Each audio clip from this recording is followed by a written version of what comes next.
ವಿಸ್ತಾರ ನ್ಯೂಸ್ಗೆ ಸ್ವಾಗತ. ನಾನು ವಾಸುದೇವ್ ಮಾರ್ನಾಡ್. ಈ ದಿನದ ಪ್ರಮುಖ ಸುದ್ದಿಗಳನ್ನು ನೋಡೋಣ ರ್ಯಾಪಿಡ್ 50ಯಲ್ಲಿ. ಸಿಎಂ ಸಿದ್ದರಾಮಯ್ಯ ಇಂದು 3,27,000 ಕೋಟಿ ಗಾತ್ರದ ಬಜೆಟ್ ಮಂಡಿಸಿದ್ದಾರೆ. ಸುದೀರ್ಘ 2 ಗಂಟೆ 54 ನಿಮಿಷಗಳ ಕಾಲ ಸಿದ್ದರಾಮಯ್ಯ ಬಜೆಟ್ ಮಂಡನೆ ಮಾಡಿದ್ದಾರೆ. ದಾಖಲೆಯ 14ನೇ ಬಜೆಟ್ ಮಂಡಿಸಿದ ಸಿಎಂ ಸಿದ್ದರಾಮಯ್ಯ ಗ್ಯಾರಂಟಿ ಯೋಜನೆಗಳಿಗೆ ಹೆಚ್ಚಿನ ಅನುದಾನ ಮೀಸಲಿಟ್ಟಿದ್ದಾರೆ. ಗೃಹಲಕ್ಷ್ಮಿ ಯೋಜನೆಗೆ 30,000 ಕೋಟಿ, ಅನ್ನಭಾಗ್ಯ ಯೋಜನೆಗೆ 10,000 ಕೋಟಿ, ಗೃಹಜ್ಯೋತಿ ಯೋಜನೆಗೆ 13,910 ಕೋಟಿ, ಶಕ್ತಿ ಯೋಜನೆಗೆ 4,000 ಕೋಟಿ ಅನುದಾನ ಮೀಸಲಿಡಲು ನಿರ್ಧರಿಸಿದ್ದಾರೆ. ಆದರೆ ಯುವ ನಿಧಿ ಸ್ಕೀಮ್ಗೆ ಬಜೆಟ್ನಲ್ಲಿ ಯಾವುದೇ ಅನುದಾನ ಘೋಷಣೆ ಮಾಡಿಲ್ಲ. ಇನ್ನು ಬಜೆಟ್ನಲ್ಲಿ ಬೆಂಗಳೂರಿಗೆ ಬಂಪರ್ ಗಿಫ್ಟ್ ನೀಡಲಾಗಿದೆ. ಬೆಂಗಳೂರಿನಲ್ಲಿ ಫ್ಲೈಓವರ್ ನಿರ್ಮಾಣಕ್ಕೆ 263 ಕೋಟಿ ಅನುದಾನ ಘೋಷಣೆ ಮಾಡಲಾಗಿದೆ. ಪ್ರಸಕ್ತ ವರ್ಷ ನಗರದಲ್ಲಿ 100 ಕಿಲೋಮೀಟರ್ನಷ್ಟು ವೈಡ್ ಟ್ಯಾಪಿಂಗ್ಗೆ 800 ಕೋಟಿ ಘೋಷಣೆ ಮಾಡಲಾಗಿದೆ. ಬೆಂಗಳೂರಿನಲ್ಲಿ ಟ್ರಾಫಿಕ್ ಕಂಟ್ರೋಲ್ಗೆ ಪೆರಿಫೆರಲ್ ರಿಂಗ್ ರೋಡ್ ಬಿಬಿಎಂಪಿ ವ್ಯಾಪ್ತಿಯಲ್ಲಿ 20 ತ್ಯಾಜ್ಯ ನೀರು ಸಂಸ್ಕರಣಾ ಘಟಕವನ್ನು ಮೇಲ್ದರ್ಜೆಗೆ ಏರಿಸುವುದಕ್ಕೆ 1,411 ಕೋಟಿ ಮೀಸಲಿಡಲಾಗಿದೆ. ನಮ್ಮ ಮೆಟ್ರೋ 3ನೇ ಹಂತಕ್ಕೆ ರಾಜ್ಯ ಸರ್ಕಾರ ಬಜೆಟ್ನಲ್ಲಿ ಅನುದಾನ ಘೋಷಣೆ ಮಾಡಿದೆ. 16,328 ಕೋಟಿ ರೂಪಾಯಿ ವೆಚ್ಚದ ವಿಸ್ತೃತ ಯೋಜನೆಗೆ ಅನುದಾನ ನೀಡಲಾಗಿದೆ. ಕೆಂಪಾಪುರ, ಜೆಪಿ ನಗರ 4ನೇ ಹಂತ, ಹೊಸಹಳ್ಳಿ, ಕಡಬಗೆರೆ, ಹೆಬ್ಬಾಳ, ಸರ್ಜಾಪುರ, ನಾಗಸಂದ್ರ, ಮಾದವಾರ, ಆರ್ವಿ ರಸ್ತೆ, ಬೊಮ್ಮಸಂದ್ರ, ಬೈಯಪ್ಪನಹಳ್ಳಿ, ಕೆಆರ್ ಪುರಂ, ಕೆಂಗೇರಿ, ಚಲ್ಲಘಟ್ಟದವರೆಗೆ ಮೆಟ್ರೋ 3ನೇ ಹಂತ ವಿಸ್ತರಣೆಗೆ ಅನುದಾನ ಘೋಷಣೆ ಮಾಡಲಾಗಿದೆ. ಇನ್ನು ಸಿಎಂ ಸಿದ್ದರಾಮಯ್ಯ ಮಂಡಿಸಿರುವ ಬಜೆಟ್ನಲ್ಲಿ ಶಿಕ್ಷಣ ಕ್ಷೇತ್ರಕ್ಕೆ 37,587 ಕೋಟಿ ಮೀಸಲಿಡಲಾಗಿದೆ.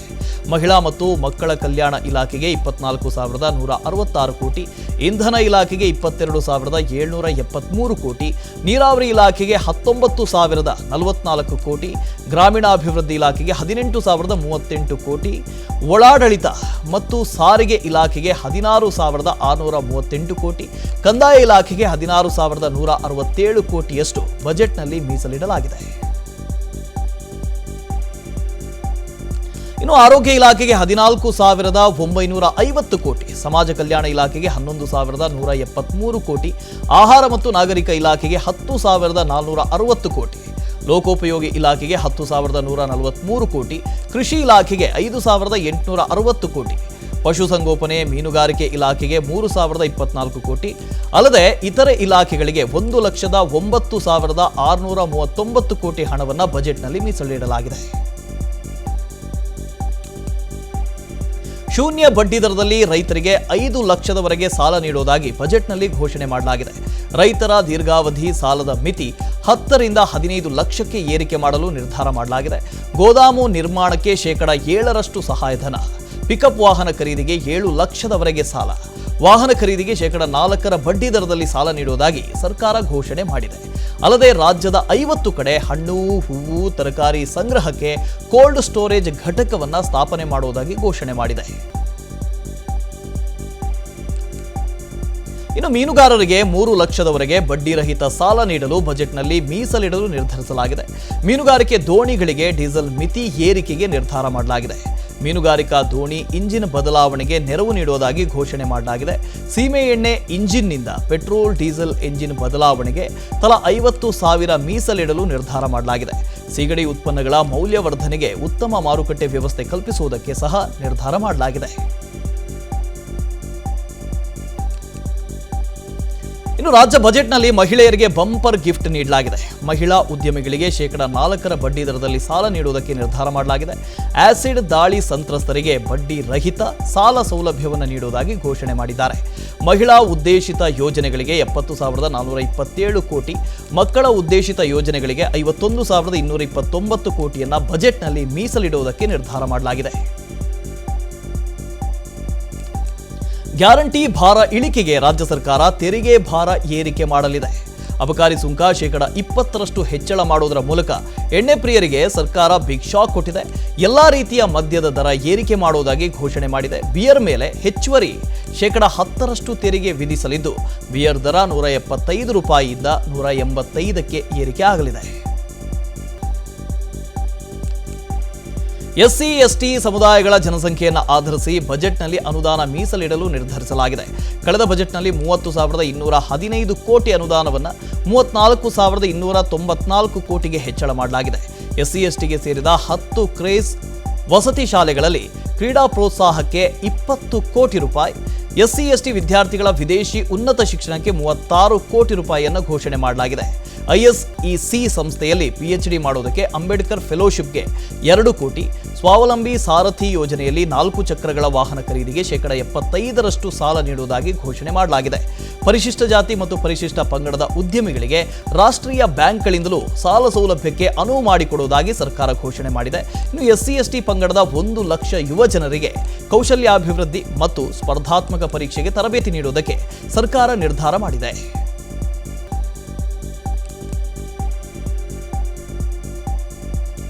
ಅಲ್ಪಸಂಖ್ಯಾತ ವಿದ್ಯಾರ್ಥಿಗಳಿಗೆ ಮೆಟ್ರಿಕ್ ಪೂರ್ವ ವಿದ್ಯಾರ್ಥಿ ವೇತನ ಮರು ಜಾರಿಗೆ ಸರ್ಕಾರ ನಿರ್ಧಾರ ಮಾಡಿದೆ.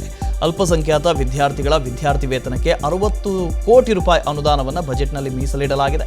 ಅಲ್ಪಸಂಖ್ಯಾತ ವಿದ್ಯಾರ್ಥಿಗಳ ವ್ಯಾಸಂಗಕ್ಕಾಗಿ ಶೈಕ್ಷಣಿಕ ಸಾಲ, 28 ವೃತ್ತಿಪರ ಕೋರ್ಸ್ ವ್ಯಾಸಂಗ ಮಾಡುವುದಕ್ಕೆ ಶೇಕಡ 2% ಬಡ್ಡಿ ದರದಲ್ಲಿ ಸಾಲ ನೀಡುವುದು. ಇನ್ನು ಅಲ್ಪಸಂಖ್ಯಾತ ಮೊರಾರ್ಜಿ ದೇಸಾಯಿ ಶಾಲೆಗಳಲ್ಲಿ ಭಾಷಾ ಪ್ರಯೋಗಕ್ಕೆ 5 ಕೋಟಿ, ಅಲ್ಪಸಂಖ್ಯಾತ ವಿದ್ಯಾರ್ಥಿಗಳಿಗೆ ಐಎಎಸ್, ಕೆಎಎಸ್ ಮತ್ತು ಸ್ಪರ್ಧಾತ್ಮಕ ಪರೀಕ್ಷೆಗಳ ತರಬೇತಿಗೆ ಅನುದಾನ ನೀಡಲಾಗುತ್ತೆ. ಅಲ್ಲದೆ ವಿಶ್ವ ಮಟ್ಟದ ವಿಶ್ವವಿದ್ಯಾಲಯಗಳಲ್ಲಿ ಉನ್ನತ ವ್ಯಾಸಂಗಕ್ಕೆ 0 ಬಡ್ಡಿ ದರದಲ್ಲಿ 20 ಲಕ್ಷ ಸಾಲವನ್ನು ನೀಡುವುದಾಗಿ ನಿರ್ಧರಿಸಲಾಗಿದೆ. ಹಿಂದಿನ ಬಿಜೆಪಿ ಅವಧಿಯ ಪಠ್ಯ ಪರಿಷ್ಕರಣೆಗೆ ನಿರ್ಧರಿಸಲಾಗಿದೆ. ಶಾಲಾ ಕೊಠಡಿಗಳ ನಿರ್ಮಾಣಕ್ಕೆ 310 ಕೋಟಿ, ಕಾಲೇಜು ಕೊಠಡಿಗಳ ನಿರ್ಮಾಣಕ್ಕೆ 240 ಕೋಟಿ ಮೀಸಲಿಡಲಾಗಿದೆ. ಶೀಘ್ರವೇ ಶಾಲಾ ಕಾಲೇಜು ಕೊಠಡಿಗಳ ನಿರ್ಮಾಣಕ್ಕೆ 8,311 ಕೋಟಿ, ಜೊತೆಗೆ 5,775 ಶಾಲೆ, 150 ಕಾಲೇಜುಗಳಲ್ಲಿ ಶೌಚಾಲಯ ನಿರ್ಮಾಣಕ್ಕೆ ಸರ್ಕಾರ ನಿರ್ಧಾರವನ್ನು ಮಾಡಿದೆ. ಶಾಲಾ ಕಾಲೇಜು ಕೊಠಡಿ ದುರಸ್ತಿಗೆ 100 ಕೋಟಿ ರೂಪಾಯಿ ಘೋಷಣೆ ಮಾಡಲಾಗಿದೆ. 1ರಿಂದ 10ನೇ ತರಗತಿ ಮಕ್ಕಳಿಗೆ ವಾರದಲ್ಲಿ 2 ದಿನ ಮೊಟ್ಟೆ, ಚಿಕ್ಕಿ, ಬಾಳೆಹಣ್ಣು ವಿತರಣೆಗೆ ನಿರ್ಧಾರ ಮಾಡಲಾಗಿದೆ. ಅಲ್ಲದೆ ಸಸ್ಯ ಶ್ಯಾಮಲ ಯೋಜನೆಯಡಿ ಶಾಲಾ ಮಕ್ಕಳುಗಳ ಜೊತೆಗೆ ಕಾಲೇಜುಗಳ ಸುತ್ತಮುತ್ತ 50 ಲಕ್ಷ ಸಸಿ ನೆಡುವುದಕ್ಕೆ ನಿರ್ಧಾರ ಮಾಡಲಾಗಿದೆ. ಇನ್ನು ಗ್ರಂಥಾಲಯಗಳ ಪುಸ್ತಕ ಖರೀದಿಗೆ 10 ಕೋಟಿ ಮೀಸಲಿಡಲು ನಿರ್ಧರಿಸಲಾಗಿದೆ. ಪ್ರವಾಸೋದ್ಯಮ ಉತ್ತೇಜನಕ್ಕೂ ಸರ್ಕಾರ ಆದ್ಯತೆ ನೀಡಿದೆ. ಒಟ್ಟಾರೆ 75 ಕೋಟಿ ರೂಪಾಯಿ ವೆಚ್ಚದಲ್ಲಿ ಪ್ರವಾಸಿ ತಾಣಗಳನ್ನು ಅಭಿವೃದ್ಧಿಪಡಿಸುವಂತಹ ಘೋಷಣೆಯನ್ನ ಮಾಡಿದ್ದಾರೆ. ಇದರ ಜೊತೆಗೆ ಸಸಿಹಿತ್ಲು ಕಡಲ ತೀರದಲ್ಲಿ ಅಂತಾರಾಷ್ಟ್ರೀಯ ಸರ್ಫಿಂಗ್ ಯೋಜನೆ ಜಾರಿ, ರಾಮನಗರ ಬನ್ನೇರುಘಟ್ಟದಲ್ಲಿ ಆನೆ ಕಾರ್ಯಪಡೆ ರಚಿಸುವುದಕ್ಕೆ ತೀರ್ಮಾನ ಮಾಡಲಾಗಿದೆ.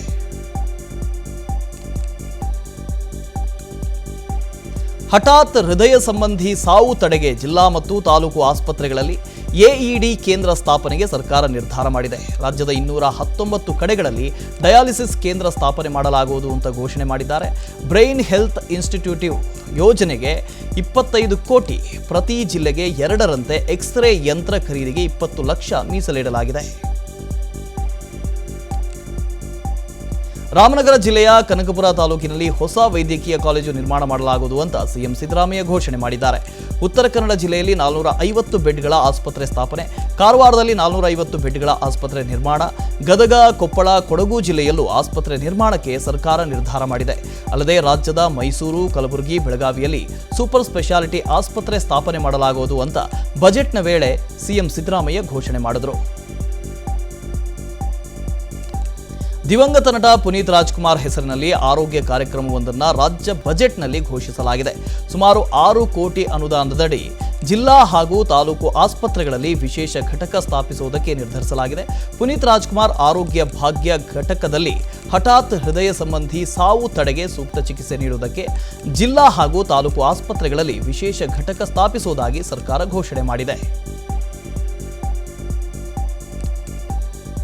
ಸಿದ್ದರಾಮಯ್ಯ ಬಜೆಟ್ನಲ್ಲಿ ಇಂದಿರಾ ಕ್ಯಾಂಟೀನ್ಗಳಿಗೆ ಭಾರೀ ಅನುದಾನ ನೀಡಲಾಗಿದೆ. ಹೊಸ ಮೆನು ಜೊತೆ ಇಂದಿರಾ ಕ್ಯಾಂಟೀನ್ ಪುನಾರಂಭ ಮಾಡುವುದಾಗಿ ಸರ್ಕಾರ ನಿರ್ಧಾರ ಮಾಡಿದೆ. ಇಂದಿರಾ ಕ್ಯಾಂಟೀನ್ ನಿರ್ವಹಣೆಗೆ ರಾಜ್ಯ ಬಜೆಟ್ನಲ್ಲಿ 100 ಕೋಟಿ ಮೀಸಲಿಡಲಾಗಿದೆ. ಅಲ್ಲದೆ ಇಂದಿರಾ ಕ್ಯಾಂಟೀನ್ಗಳಲ್ಲಿ ವೆರೈಟಿ ಫುಡ್ಗಳ ವಿತರಣೆ ಮಾಡಲಾಗುವುದು ಅಂತ ಘೋಷಣೆ ಮಾಡಲಾಗಿದೆ. ಎನ್ಇಪಿ ರದ್ದುಗೊಳಿಸಿ ಎಸ್ಸಿಪಿ ಜಾರಿಗೆ ಸಿದ್ಧ ಅಂತ ಸಿಎಂ ಸಿದ್ದರಾಮಯ್ಯ ಹೇಳಿದ್ದಾರೆ. ರಾಜ್ಯ ಶಿಕ್ಷಣ ನೀತಿ ರೂಪಿಸುವುದಕ್ಕೆ ರಾಜ್ಯ ಸರ್ಕಾರ ನಿರ್ಧಾರ ಮಾಡಿದೆ. ಯುವಿಸಿಇ ಉನ್ನತೀಕರಣಕ್ಕೆ 25 ಕೋಟಿ ಅನುದಾನ ಘೋಷಿಸಲಾಗಿದ್ದು, ನಕಲಿ ಅಂಕಪಟ್ಟಿ ಹಾವಳಿ ತಡೆಯುವುದಕ್ಕೆ ವಿಶೇಷ ಕ್ರಮ ಕೈಗೊಳ್ಳಲಾಗುವುದು ಅಂತ ಸಿಎಂ ಸಿದ್ದರಾಮಯ್ಯ ಹೇಳಿದ್ದಾರೆ. ಅಲ್ಲದೆ ಏಕಶಿಷ್ಯ ವೇತನ ನೀತಿ ಜಾರಿ ಮಾಡಲಾಗುವುದು ಅಂತ ಸಿದ್ದರಾಮಯ್ಯ ಹೇಳಿದ್ದಾರೆ. ಅಲ್ಲದೆ ವಿಶ್ವವಿದ್ಯಾಲಯಗಳಿಗೆ 50 ಲಕ್ಷದಂತೆ ಪ್ರೋತ್ಸಾಹಧನ ನೀಡಲಾಗುವುದು, ಪಿಎಚ್ಡಿ ದಾಖಲಾತಿಗೆ ಕೌನ್ಸಿಲಿಂಗ್ ನಡೆಸಲಾಗುವುದು ಅಂತ ಸಿಎಂ ಸಿದ್ದರಾಮಯ್ಯ ಹೇಳಿದ್ದಾರೆ.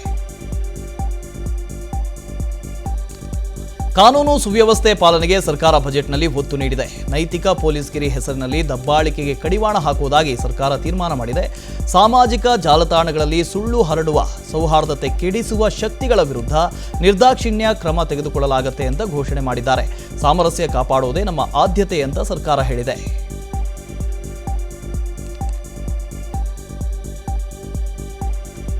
ಹಿಂದಿನ ಬಿಜೆಪಿ ಸರ್ಕಾರದ ಯೋಜನೆಗಳಿಗೆ ಸಿದ್ದರಾಮಯ್ಯ ಸರ್ಕಾರ ಯಾವುದೇ ಅನುದಾನ ನೀಡದೆ ಕೊಕ್ ನೀಡಿದೆ. ಹೋಬಳಿಗೊಂದು ಗೋಶಾಲೆ ತೆರೆಯುವ ಯೋಜನೆ ರದ್ದು ಮಾಡಲಾಗಿದೆ. ರಾಷ್ಟ್ರೀಯ ಶಿಕ್ಷಣ ನೀತಿ ರದ್ದು ಮಾಡಿ ರಾಜ್ಯ ಸರ್ಕಾರ ರಾಜ್ಯ ಶಿಕ್ಷಣ ನೀತಿಯನ್ನು ಜಾರಿ ಮಾಡ್ತೀವಿ ಅಂತ ಹೇಳಿದ್ದಾರೆ. ಅಲ್ಲದೆ ಕೇಂದ್ರ ಸರ್ಕಾರದ ಎಪಿಎಂಸಿ ಕಾಯ್ದೆ ರದ್ದು ಮಾಡಲಾಗಿದೆ. ಬಿಜೆಪಿ ಅವಧಿಯ ಪಠ್ಯಪುಸ್ತಕ ಪರಿಷ್ಕರಣೆಗೆ ಸರ್ಕಾರ ನಿರ್ಧಾರ ಮಾಡಿದೆ. ಹಿಂದಿನ ಸರ್ಕಾರದ ವಿದ್ಯಾಸಿರಿ, ವಿವೇಕ ಸಿರಿ ಯೋಜನೆಗಳನ್ನು ರದ್ದು ಮಾಡಲಾಗಿದೆ. ಅಲ್ಲದೆ ಮಠ ಮಾನ್ಯಗಳಿಗೆ ನೀಡುತ್ತಿದ್ದ ಹೆಚ್ಚಿನ ಅನುದಾನಕ್ಕೂ ಬ್ರೇಕ್ ಹಾಕಲಾಗಿದೆ. ಸಿದ್ದರಾಮಯ್ಯ ಎಟಿಎಂ ಸರ್ಕಾರ ಅಂತ ಲೇವಡಿ ಮಾಡಿದೆ. ಇದು ರಾಜಕೀಯ ಬಜೆಟ್ ಅಂತ ಮಾಜಿ ಸಿಎಂ ಬೊಮ್ಮಾಯಿ ವಾಗ್ದಾಳಿ ನಡೆಸಿದ್ದಾರೆ. ಬೆಂಗಳೂರಿನಲ್ಲಿ ಮಾತನಾಡಿದ ಬೊಮ್ಮಾಯಿ, ಸಿಎಂ ಸಿದ್ದರಾಮಯ್ಯನವರು ಭೂತಕಾಲದಲ್ಲಿದ್ದಾರೆ. ಸಾಮಾನ್ಯ ಜನರ ಮೇಲೆ ಈ ಬಜೆಟ್ನಿಂದ ಹೊರೆಯಾಗಿದೆ. ಶಿಕ್ಷಣ ಇಲಾಖೆ, ನೀರಾವರಿ ಯೋಜನೆಗಳಿಗೂ ಅನುದಾನ ಕಡಿಮೆ ಮಾಡಿದ್ದಾರೆ. ಯಾವುದನ್ನು ಇವರು ಹೆಚ್ಚಳ ಮಾಡಿಲ್ಲ ಅಂತ ಬೊಮ್ಮಾಯಿ ಕಿಡಿಕಾರಿದ್ದಾರೆ. ಟೀಕೆ ಮಾಡಲು ಇವರು ಬಜೆಟ್ ಮಂಡಿಸಿದ್ದಾರೆ. ಯುವಕರಿಗೆ, ಎಸ್ಸಿ ಎಸ್ಟಿ ಸಮುದಾಯಕ್ಕೂ ಬಜೆಟ್ನಲ್ಲಿ ಅನ್ಯಾಯ ಮಾಡಿದ್ದಾರೆ ಅಂತ ಬೊಮ್ಮಾಯಿ ಅಭಿಪ್ರಾಯಪಟ್ಟಿದ್ದಾರೆ. 2013ಕ್ಕೆ ನಾವು ಕಂಪೇರ್ ಮಾಡಿದರೆ ಸಿದ್ದರಾಮಯ್ಯ ಅಣ್ಣವರು ಡಬಲ್ ಸಾಲವನ್ನು ಮಾಡಿದ್ದಾರೆ. ಹಲವಾರು ಕಾರ್ಯಕ್ರಮಗಳಿಗೆ ಹಣ ಇಲ್ಲದೇ ಘೋಷಣೆಯನ್ನು ಮಾಡಿದ್ರು. ನಾವು ಹಿಂದೆ ಹೋಗ್ಬೇಕಾ ಮುಂದೆ ಹೋಗ್ಬೇಕಾ? ಇದೊಂದು ರಿವರ್ಸ್ ಗೇರ್ ಇರುವಂತ ಒಂದು ಸರ್ಕಾರ ಅಂತ ಸಾಬೀತಾಗಿದೆ ಈ ಬಜೆಟ್. 2008 ಯಾವುದೇ ಪ್ಲಾನಿಂಗ್ ಇಲ್ಲದೆ ಬಜೆಟ್ ಮಂಡಿಸಿದ್ದಾರೆ ಅಂತ ರಾಜ್ಯ ಬಜೆಟ್ ಬಗ್ಗೆ ಕೇಂದ್ರ ಸಚಿವ ಪ್ರಹ್ಲಾದ್ ಜೋಶಿ ವಾಗ್ದಾಳಿ ನಡೆಸಿದ್ದಾರೆ. ಧಾರವಾಡದಲ್ಲಿ ಮಾತನಾಡಿದ ಪ್ರಹ್ಲಾದ್ ಜೋಶಿ, ಆಸ್ತಿ ಮದ್ಯಕ್ಕೆ 10% ತೆರಿಗೆಯನ್ನು ಹೆಚ್ಚಿಸಿದ್ದಾರೆ. ಯಾವ ತೆರಿಗೆ ಹೆಚ್ಚಳ ಮಾಡ್ತಾರೆ ನೋಡೋಣ. ಒಟ್ಟಾರೆ ಯಾವುದೇ ಪ್ಲಾನಿಂಗ್ ಇಲ್ಲದೆ ಬಜೆಟ್ ಮಂಡನೆ ಮಾಡಿದ್ದಾರೆ. ಬಜೆಟ್ನಿಂದ ರಾಜ್ಯ ಸಾಲದ ಕೂಪಕ್ಕೆ ಹೋಗುವ ಲಕ್ಷಣ ಇದೆ ಅಂತ ಕೇಂದ್ರ ಸಚಿವ ಪ್ರಹ್ಲಾದ್ ಜೋಶಿ ಕಿಡಿಕಾರಿದ್ದಾರೆ. ಈಗಾಗಲೇ ಅಬಕಾರಿ ಮೇಲೆ ಅಂತೂ 20% ಜಾಸ್ತಿ ಮಾಡಿದ್ದಾರೆ. ಅದರ ಜೊತೆಗೆ ಆಸ್ತಿ ತೆರಿಗೆ ಇದರ ಮೇಲೂ ಕೂಡ ಒಂದು 10%ಗಿಂತ ಜಾಸ್ತಿ ಅವರು ತೆರಿಗೆಯನ್ನು ಹಾಕಿದ್ದಾರೆ. ಇನ್ನು ಯಾವ್ಯಾವ ತೆರಿಗೆ ಹಾಕ್ತಾರೆ ನೋಡೋಣ ಅಂತ. ಸೊ ಇದು ಒಟ್ಟಾರೆ ಯಾವುದೇ ರೀತಿಯಾದಂಥ ಪ್ಲ್ಯಾನಿಂಗ್ ಇಲ್ಲಾರದೆ ಮಾಡಿರೋದ್ರಿಂದ ರಾಜ್ಯ ಸಾಲದ ಕೂಪಕ್ಕೆ ಹೋಗುವಂಥ ಎಲ್ಲ ಲಕ್ಷಣಗಳು ಕಾಣ್ತಾ ಇದ್ದಾವೆ. ಈಗಾಗಲೇ ರಾಜ್ಯ ಸರ್ಕಾರದ ಬಜೆಟ್ ನಾಲಾಯಕ್ ಬಜೆಟ್ ಅಂತ ಮಾಜಿ ಸಚಿವ ಆರ್ ಅಶೋಕ್ ಕಿಡಿಕಾರಿದ್ದಾರೆ. ಬೆಂಗಳೂರಿನಲ್ಲಿ ಮಾತನಾಡಿದ ಆರ್ ಅಶೋಕ್, ಸಿಎಂ ಸಿದ್ದರಾಮಯ್ಯ ಸುಳ್ಳು ಬಜೆಟ್ ಮಂಡನೆ ಮಾಡಿದ್ದಾರೆ. ಯಾವ ಯೋಜನೆಗೂ ಹಣ ಇಟ್ಟಿರೋದು ನನಗೆ ಕಾಣಿಸ್ತಾ ಇಲ್ಲ ಅಂತ ವ್ಯಂಗ್ಯವಾಡಿದ್ದಾರೆ. ಅಲ್ಲದೆ ಪ್ರಧಾನಿ ಮೋದಿಯವರನ್ನ ಬೈಯೋದೆ ಬಿಟ್ರೆ ಇನ್ನೇನು ಹೇಳಿಲ್ಲ. ಕಾಂಗ್ರೆಸ್ನವರ 5 ಗ್ಯಾರಂಟಿ ಈಡೇರಿಸುವುದಕ್ಕೆ ಹೆಚ್ಚುವರಿ ಮುತುವರ್ಜಿಯನ್ನು ತೋರಿಸಿದ್ದಾರೆ. ಇದು ಅಭಿವೃದ್ಧಿ ಯೋಜನೆ ಇಲ್ಲದ ಬಜೆಟ್ ಅಂತ ಆರ್ ಅಶೋಕ್ ವಾಗ್ದಾಳಿ ನಡೆಸಿದ್ದಾರೆ. ಅವರ ಪೂರ್ತಿ ಬಡ್ಜೆಟ್ಟು ಪ್ರಾರಂಭದಿಂದನೂ ಕೂಡ ಕೇಂದ್ರ ಸರ್ಕಾರವನ್ನು ಬೈಯೋದು, ಮೋದಿಯವರನ್ನು ಬೈಯೋದು. ಹಿಂದೆ BJP ಸರ್ಕಾರ ಇದ್ದಾಗೆಲ್ಲ ಆರ್ಥಿಕ ಪರಿಸ್ಥಿತಿ ಹಾಳಾಗೋಗಿತ್ತು.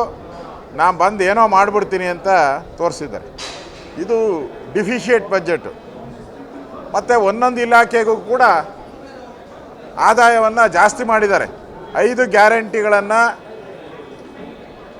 ಫುಲ್ಫಿಲ್ ಮಾಡೋದಕ್ಕೋಸ್ಕರ ಆದಾಯವನ್ನು ಜಾಸ್ತಿ ಇದು ನಿರಾಶಾದಾಯಕ ಬಜೆಟ್ ಅಂತ ಶಾಸಕ ಬಿವೈ ವಿಜಯೇಂದ್ರ ವ್ಯಂಗ್ಯವಾಡಿದ್ದಾರೆ. ವಿಧಾನಸೌಧದಲ್ಲಿ ಮಾತನಾಡಿದ ವಿಜಯೇಂದ್ರ, ಬಜೆಟ್ ಬಗ್ಗೆ ನಾವು ಬಹಳಷ್ಟು ನಿರೀಕ್ಷೆ ಇಟ್ಕೊಂಡಿದ್ವಿ, ಆದರೆ ಬಜೆಟ್ ನಿರಾಶಾದಾಯಕವಾಗಿದೆ ಅಂತ ಟೀಕೆ ಮಾಡಿದ್ದಾರೆ. ಈ ಬಜೆಟ್ ಜನರಿಗೆ ಮಾತ್ರ ನಿರಾಸೆಯಲ್ಲ, ಡಿಕೆ ಶಿವಕುಮಾರ್ ಅವ್ರಿಗೂ ಕೂಡ ನಿರಾಸೆಯಾಗಿದೆ ಅಂತ ವಿಜಯೇಂದ್ರ ಹೇಳಿದ್ದಾರೆ. ಮಾನ್ಯ ಸಿದ್ದರಾಮಯ್ಯನವರು ಮಂಡನೆ ಮಾಡಿರ್ತಕ್ಕಂಥ ಈ ಬಜೆಟ್ ನಿರಾಶಾದಾಯಕ ಬಜೆಟ್ ಅಂತಕ್ಕಂಥದ್ದು ಮೇಲ್ನೋಟಕ್ಕೆ ಗೊತ್ತಾಗ್ತದೆ. ನಿರಾಶೆ ಆಗಿರ್ತಕ್ಕಂಥದ್ದು ಕೇವಲ ಕರ್ನಾಟಕ ರಾಜ್ಯದ ಜನತೆಗಷ್ಟೇ ಅಲ್ಲ, ಬಹುಶಃ DK ಶಿವಕುಮಾರ್ ಅವ್ರಿಗೂ ಕೂಡ ಭಾಳ ನಿರಾಸೆ ಆಗಿದೆ. ನೀರಾವರಿ ಯೋಜನೆಗೆ ಹೆಚ್ಚು ಒತ್ತನ್ನು ಕೊಡದೇ ಇರೋದು ನೋಡಿದ್ರೆ ಎಲ್ಲೋ ಒಂದು ಕಡೆ ಮಾನ್ಯ ಮುಖ್ಯಮಂತ್ರಿಗಳು ಸಿದ್ದರಾಮಯ್ಯನವರು DK ಶಿವಕುಮಾರ್ ಅವ್ರ ಮೇಲೆ ಸೇಡ್ ತೀರಿಸ್ಕೊಳ್ತಕ್ಕಂಥ ಕೆಲಸ ಮಾಡಿದ್ದಾರೆ ಅಂತಕ್ಕಂಥದ್ದು ಗೊತ್ತಾಗ್ತದೆ. ಸಿದ್ದರಾಮಯ್ಯ ಬಜೆಟ್ನಲ್ಲಿ ಕನಸೂ ಇಲ್ಲ, ದಾರಿಯೂ ಇಲ್ಲ ಅಂತ ಮಾಜಿ ಸಚಿವ ಸುನೀಲ್ ಕುಮಾರ್ ಟೀಕಿಸಿದ್ದಾರೆ. ಬೆಂಗಳೂರಲ್ಲಿ ಮಾತನಾಡಿದ ಸುನೀಲ್ ಕುಮಾರ್, ಬಜೆಟ್ನಲ್ಲಿ ಶಿಕ್ಷಣ ವ್ಯವಸ್ಥೆ ಅಲುಗಾಡಿಸೋ ಪ್ರಯತ್ನ ಆಗಿದೆ. ಯಾವುದೇ ಭಾಗಕ್ಕೆ ನ್ಯಾಯ ಒದಗಿಸದ ವಿಚಿತ್ರ ಬಜೆಟ್ ಇದು. ಬಜೆಟ್ನಲ್ಲಿ 5 ಗ್ಯಾರಂಟಿ ವಿಚಾರಗಳನ್ನು ಸೇರಿಸಿದ್ದಾರೆ ಅಷ್ಟೇ ಅಂತ ವಾಗ್ದಾಳಿ ನಡೆಸಿದ್ದಾರೆ. ಅಲ್ಲದೆ ಬಜೆಟ್ನಲ್ಲಿ ಅಲ್ಪಸಂಖ್ಯಾತರಿಗೆ ಹೆಚ್ಚು ಒತ್ತು ನೀಡಿದ್ದಾರೆ ಅಂತ ಸುನೀಲ್ ಕುಮಾರ್ ಕಿಡಿಕಾರಿದ್ದಾರೆ. ಸಿಎಂ ಸಿದ್ದರಾಮಯ್ಯ ಮಂಡಿಸಿದ್ದು ಸಾಲದ ಬಜೆಟ್ ಅಂತ ಬಿಜೆಪಿ ಎಂಎಲ್ಸಿ ರವಿಕುಮಾರ್ ವ್ಯಂಗ್ಯವಾಡಿದ್ದಾರೆ. ಬೆಂಗಳೂರಲ್ಲಿ ಮಾತನಾಡಿದ ರವಿಕುಮಾರ್, ಇದು ಗ್ಯಾರಂಟಿಗಳನ್ನು ಪೂರೈಸ್ತಾ ಇರುವ ಬಜೆಟ್ ಆಗಿದೆ. ಅಲ್ಪಸಂಖ್ಯಾತರಿಗಾಗಿಯೇ ಬಜೆಟ್ ಮಂಡಿಸಿದ್ದಾರೆ. ಯಾವುದೇ ಮಠ ಮಂದಿರಗಳಿಗೆ ಅನುದಾನ ನೀಡಿಲ್ಲ. ಹೀಗಾಗಿ ಇದೊಂದು ಹಿಂದೂ ವಿರೋಧಿ ಬಜೆಟ್ ಅಂತ ರವಿಕುಮಾರ್ ವಾಗ್ದಾಳಿ ನಡೆಸಿದ್ದಾರೆ. ಈ ಬಜೆಟ್ ಅದರೊಳಗಡೆ ಸಾಲ ಮಾಡ್ತಿರೋದು ಎಷ್ಟಪ್ಪ ಅಂತೇಳಿದ್ರೆ 86,000 ಕೋಟಿ ರೂಪಾಯಿ. ಅಂದರೆ ಒಬ್ಬೊಬ್ಬರ ಮೇಲೆ ಸುಮಾರು 15,000 ರೂಪಾಯಿ ಸಾಲ ಮಾಡ್ತಾ ಇದ್ದಾರೆ. ಈ ಬಜೆಟ್ ಸದನದಲ್ಲಿ ಸಿಎಂ ಬಜೆಟ್ ಮಂಡನೆಗೂ ಮುನ್ನ ಭದ್ರತಾ ಲೋಪ ಕಂಡುಬಂದಿದೆ. ಆಯವ್ಯಯದ ವೇಳೆ ಅಧಿವೇಶನಕ್ಕೆ ಎಂಟ್ರಿ ಕೊಟ್ಟಿದ್ದ ಅಪರಿಚಿತನೋರ್ವ ಶಾಸಕರ ಕುರ್ಚಿಯಲ್ಲಿ ಕೂತಿದ್ದಾನೆ. ದೇವದುರ್ಗ ಎಂಎಲ್ಎ ಕರೆಮ್ಮ ಆಸನದಲ್ಲಿ ಕುಳಿತಿದ್ದ ಅನಾಮಿಕ ಡಿಸಿಎಂ DK ಶಿವಕುಮಾರ್ ಬಳಿಯೂ ಕೈ ಕುಲುಕಿದ್ದಾರೆ. ವಿಧಾನಸಭೆಯಲ್ಲಿ 15 ನಿಮಿಷಗಳ ಕಾಲ ಇದ್ದ ಎಂದು ಶಾಸಕ ಶರಣ್ ಕಂದಕೂರ್ ಹೇಳಿದ್ದಾರೆ. ಇನ್ನು ಪ್ರಕರಣ ಸಂಬಂಧ ತಿಪ್ಪೇರುದ್ರ ಎಂಬುವವರನ್ನ ವಶಕ್ಕೆ ಪಡೆದಿದ್ದಾರೆ ಪೊಲೀಸರು. ವಿಚಾರಣೆಯನ್ನು ನಡೆಸ್ತಾ ಇದ್ದಾರೆ. ಘಟನೆ ಸಂಬಂಧ ವಿಧಾನಸೌಧ ಪೊಲೀಸ್ ಠಾಣೆಯಲ್ಲಿ ದೂರು ದಾಖಲಾಗಿದೆ. ಭಾರತ ಮತ್ತು ವೆಸ್ಟ್ ಇಂಡೀಸ್ ನಡುವಿನ ಟೆಸ್ಟ್ ಸರಣಿಗೆ ಸೈಕಲ್ ಪ್ಯೂರ್ ಅಗರಬತ್ತಿ ಪ್ರಾಯೋಜಕತ್ವವನ್ನು ವಹಿಸ್ತಾ ಇದೆ. ಮೊದಲ ಟೆಸ್ಟ್ ಪಂದ್ಯ ಜುಲೈ 12ರಿಂದ 17 ಹಾಗೂ ಎರಡನೇ ಟೆಸ್ಟ್ ಪಂದ್ಯ ಜುಲೈ 20ರಿಂದ 24ರವರೆಗೆ ನಡೆಯಲಿದೆ. ಟೆಸ್ಟ್ ಸರಣಿಯ ಪ್ರಾಯೋಜಕತ್ವ ಪಡೆದಿರುವ ಸೈಕಲ್ ಪ್ಯೂರ್ ಅಗರಬತ್ತಿ ಕೇವಲ ಬ್ರ್ಯಾಂಡ್ ಆಗಿ ಬೆಂಬಲಿಸುವ ಉದ್ದೇಶವನ್ನು ಹೊಂದಿಲ್ಲ, ಬದಲಾಗಿ ಗಡಿ ಸಂಸ್ಕೃತಿ ಭಾಷೆಯೊಂದಿಗೆ ಉಭಯ ದೇಶಗಳನ್ನು ಭಾವನಾತ್ಮಕವಾಗಿ ಒಗ್ಗೂಡಿಸಲು ನೆರವಾಗಲಿದೆ. ಸೈಕಲ್ ಬ್ರ್ಯಾಂಡ್ ಪ್ಯೂರ್ ಅಗರಬತ್ತಿ ಏಕತೆ, ಪ್ರಾರ್ಥನೆ ಹಾಗೂ ಭರವಸೆ ಮೌಲ್ಯಗಳನ್ನು ಪರಿಮಳದ ಮೂಲಕ ಹರಡುವ ಅವಕಾಶವನ್ನು ಕಲ್ಪಿಸಿದೆ. ಅಲ್ಲದೆ ಸೈಕಲ್ ಪ್ಯೂರ್ ಅಗರಬತ್ತಿ ಕ್ರೀಡೆಯ ಬೆಳವಣಿಗೆಯನ್ನು ಉತ್ತೇಜಿಸುವಲ್ಲಿ ಪ್ರಮುಖ ಪಾತ್ರ ವಹಿಸಲಿದೆ. ಕಾಫಿನಾಡು ಚಿಕ್ಕಮಗಳೂರಿನಲ್ಲಿ ಪುನರ್ವಸು ಮಳೆಯ ಆರ್ಭಟ ಜೋರಾಗಿದೆ. ಜಿಲ್ಲೆಯ ಕೊಟ್ಟಿಗೆಹಾರ, ಬಣಕಲ್, ಬಾಳೂರು, ಚಾರ್ಮಾಡಿ ಘಾಟ್ನಲ್ಲಿ ವರುಣ ಅಬ್ಬರಿಸ್ತಾ ಇದ್ದಾನೆ. ಭಾರೀ ಮಳೆಯಿಂದಾಗಿ ಹಲವು ಗ್ರಾಮಗಳಲ್ಲಿ ವಿದ್ಯುತ್ ಸಂಪರ್ಕ ಕಡಿತವಾಗಿದೆ. ನದಿ ಪಾತ್ರದ ಗ್ರಾಮಸ್ಥರಿಗೆ ಎಚ್ಚರಿಕೆಯಿಂದ ಇರುವಂತೆ ಜಿಲ್ಲಾಡಳಿತ ಸೂಚನೆ ಕೊಟ್ಟಿದೆ. ಇಂದು ಭಾರತ ಕ್ರಿಕೆಟ್ ಲೋಕದ ಕೂಲ್ ಕ್ಯಾಪ್ಟನ್ ಹುಟ್ಟುಹಬ್ಬಕ್ಕೆ ಅಭಿಮಾನಿಗಳು KGF ರೇಂಜ್ನಲ್ಲಿ ಟ್ರೈಲರ್ ರಿಲೀಸ್ ಮಾಡಿದ್ದಾರೆ. ಮಹೇಂದ್ರ ಸಿಂಗ್ ಧೋನಿ ಇಂದು 42ನೇ ವಸಂತಕ್ಕೆ ಕಾಲಿಟ್ಟಿದ್ದಾರೆ. ಧೋನಿ ನಾಯಕತ್ವದಲ್ಲಿ ಭಾರತ ತಂಡ 2007ರಲ್ಲಿ T20 ವಿಶ್ವಕಪ್ ಮತ್ತು 2011ರಲ್ಲಿ ಏಕದಿನ ವಿಶ್ವಕಪ್ ಗೆದ್ದಿತ್ತು. ಮಾಹಿ ಹುಟ್ಟುಹಬ್ಬಕ್ಕೆ ಅಭಿಮಾನಿಗಳಿಂದ ಉಡುಗೊರೆಯ ಮಹಾಪುರವೇ ಹರಿದು ಬಂದಿದೆ. ಧೋನಿ ಮೇಲೆ ವಿಶೇಷ ಅಭಿಮಾನ ಹೊಂದಿರುವ ಅಭಿಮಾನಿಗಳು KGF ರೇಂಜ್ನಲ್ಲಿ ಟ್ರೈಲರ್ ರಿಲೀಸ್ ಮಾಡಿ ವಿಶ್ ಮಾಡಿದ್ದಾರೆ. ಬಾಂಗ್ಲಾದೇಶ ಏಕದಿನ ಕ್ರಿಕೆಟ್ ತಂಡದ ನೂತನ ನಾಯಕನಾಗಿ ಲಿಟನ್ ದಾಸ್ ಆಯ್ಕೆಯಾಗಿದ್ದಾರೆ. ಈ ಹಿಂದೆ ಏಕದಿನ ಕ್ರಿಕೆಟ್ ತಂಡದ ಕ್ಯಾಪ್ಟನ್ ಆಗಿದ್ದ ತಮೀಮ್ ಇಕ್ಬಾಲ್ ಅವರು ನಾಯಕ ಸ್ಥಾನಕ್ಕೆ ರಾಜೀನಾಮೆ ನೀಡಿದ್ರು. ಹೀಗಾಗಿ ತೆರವಾಗಿದ್ದ ಬಾಂಗ್ಲಾ ಏಕದಿನ ತಂಡದ ನಾಯಕನ ಸ್ಥಾನಕ್ಕೆ ಲಿಟನ್ ದಾಸ್ ಅವರನ್ನು ಆಯ್ಕೆ ಮಾಡಿರುವುದಾಗಿ ಬಾಂಗ್ಲಾ ಕ್ರಿಕೆಟ್ ಮಂಡಳಿ ಹೇಳಿದೆ. Sandalwood evergreen hero Ramesh Aravind ವಿವಾಹ ವಾರ್ಷಿಕೋತ್ಸವ ಸಂಭ್ರಮದಲ್ಲಿದ್ದಾರೆ. ರಮೇಶ್ ಅರವಿಂದ್ ಹಾಗೂ ಅವರ ಪತ್ನಿ ಅರ್ಚನಾ ಮದುವೆಯಾಗಿ ಇಂದಿಗೆ 32 ವರ್ಷಗಳು ತುಂಬಿವೆ. ಹೀಗಾಗಿ ರಮೇಶ್ ಅರವಿಂದ್ ತಮ್ಮ ಧರ್ಮ ಪತ್ನಿಗೆ ವಿಶೇಷವಾಗಿ ವಿವಾಹ ವಾರ್ಷಿಕೋತ್ಸವದ ಶುಭಾಶಯ ತಿಳಿಸಿದ್ದಾರೆ. ದಾಂಪತ್ಯ ಜೀವನದ ಸವಿ ನೆನಪಿನ ಖುಷಿ ಕ್ಷಣವನ್ನು ಮೆಲುಕು ಹಾಕಿದ್ದಾರೆ. ಹೊಂಬಾಳೆ ಫಿಲ್ಮ್ಸ್ ಅಡಿಯಲ್ಲಿ ಪ್ರಶಾಂತ್ ನೀಲ್ ಹಾಗೂ ರಾಕಿಂಗ್ ಸ್ಟಾರ್ ಯಶ್ ಕಾಂಬಿನೇಷನ್ನಲ್ಲಿ ಮೂಡಿಬಂದಿದ್ದ KGF 1 ಹಾಗೂ KGF 2 ಭಾರತೀಯ ಚಿತ್ರರಂಗದಲ್ಲಿ ದಾಖಲೆ ಬರೆದಿದ್ದು ಗೊತ್ತೇ ಇದೆ. ಇದೀಗ KGF 1 ಹಾಗೂ KGF 2 ಜುಲೈ 14ರಂದು ಜಪಾನ್ನಲ್ಲಿ ತೆರೆ ಕಾಣಲಿದೆ. ಇನ್ನು KGF ಸಿನಿಮಾವನ್ನು ವೀಕ್ಷಿಸುವಂತೆ ರಾಕಿಂಗ್ ಸ್ಟಾರ್ ಯಶ್ ಜಪಾನ್ ಭಾಷೆಯಲ್ಲೇ ಪ್ರಮೋಷನ್ ಮಾಡಿದ್ದಾರೆ. ಸದ್ಯ ಜಪಾನ್ ಭಾಷೆ ಮಾತನಾಡಿರುವ ಯಶ್ ವಿಡಿಯೋ ಎಲ್ಲೆಡೆ ವೈರಲ್ ಆಗ್ತಿದೆ. ನೆಲ್ಸನ್ ಡೈರೆಕ್ಷನ್ ಅಡಿಯಲ್ಲಿ ಸೂಪರ್ ಸ್ಟಾರ್ ರಜನಿಕಾಂತ್, ಶಿವರಾಜ್ ಕುಮಾರ್ ಸೇರಿ ಬಹುತಾರಾಗಣ ಹೊಂದಿರುವಂತಹ ಜೈಲರ್ ಸಿನಿಮಾದ ವಾ నువ్వు ಕಾವಲಯ್ಯ ಲಿರಿಕಲ್ ಸಾಂಗ್ ಬಿಡುಗಡೆಯಾಗಿದೆ. ರಿಲೀಸ್ ಆದ ಕೆಲವೇ ಗಂಟೆಗಳಲ್ಲಿ 7 ಮಿಲಿಯನ್ಗೂ ಅಧಿಕ ವ್ಯೂಸ್ ಪಡೆದುಕೊಂಡಿದೆ. ಜೈಲರ್ ಸಿನಿಮಾದ ಹಾಡಿನಲ್ಲಿ ತಮ್ಮನ್ನ ಬ್ಯೂಟಿಫುಲ್ ಸ್ಟೆಪ್ಗೆ ಪಡ್ಡೆಗಳು ಫಿದಾ ಆಗಿದ್ದಾರೆ. ನಾಯಿ ಹಾಗೂ ಬೆಕ್ಕು ಪರಸ್ಪರ ಬದ್ಧವೇರಿಗಳು ಅಂದುಕೊಂಡಿರ್ತೇವೆ. ಆದರೆ ಇಲ್ಲಿ ಇವೆರಡೂ ಪ್ರಾಣಿಗಳು ಹೊಂದಿಕೊಂಡಿರೋದು ನೋಡಿದ್ರೆ ಕುತೂಹಲ ಕೆಳಿಸುತ್ತೆ. ಬೆಕ್ಕೊಂದು ನಾಯಿಗೆ ನೈಸ್ ಆಗಿ ಮಸಾಜ್ ಮಾಡ್ತಿರೋ ವಿಡಿಯೋ ಸಖತ್ ವೈರಲ್ ಆಗ್ತಾ ಇದೆ. ಬೆಕ್ಕುಗಳಿಗೆ ಮೀನು ಅಂದರೆ ಬಲು ಇಷ್ಟ. ಮನೆಯಲ್ಲಿರುವ ಅಕ್ವೇರಿಯಂನಲ್ಲಿ ಕಲರ್ ಮೀನುಗಳಿವೆ.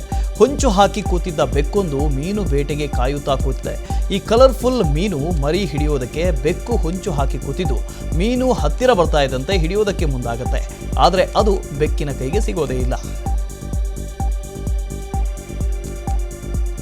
ವ್ಯಕ್ತಿಯೊಬ್ಬ ಕಂಪ್ಯೂಟರ್ ಕೀ ಆಪರೇಟ್ ಮಾಡೋದನ್ನ ನೋಡುವ ಗಿಳಿ ಕುತೂಹಲದಿಂದ ಗಮನಿಸ್ತಾ ಇರುತ್ತೆ. ಬಳಿಕ ತಾನೂ ಕೂಡ ತನ್ನ ಕಾಲಿನಿಂದ ಕಂಪ್ಯೂಟರ್ ಕೀಬೋರ್ಡ್ ಕೀಗಳನ್ನು ಒತ್ತುವ ಮೂಲಕ ಅದರ ಮೇಲೆ ನೃತ್ಯ ಮಾಡುತ್ತೆ. ಗಿಳಿ ಕಾಲಿನಿಂದ ಕಂಪ್ಯೂಟರ್ ಒತ್ತುವ ದೃಶ್ಯ ಆಕರ್ಷಕವಾಗಿದೆ.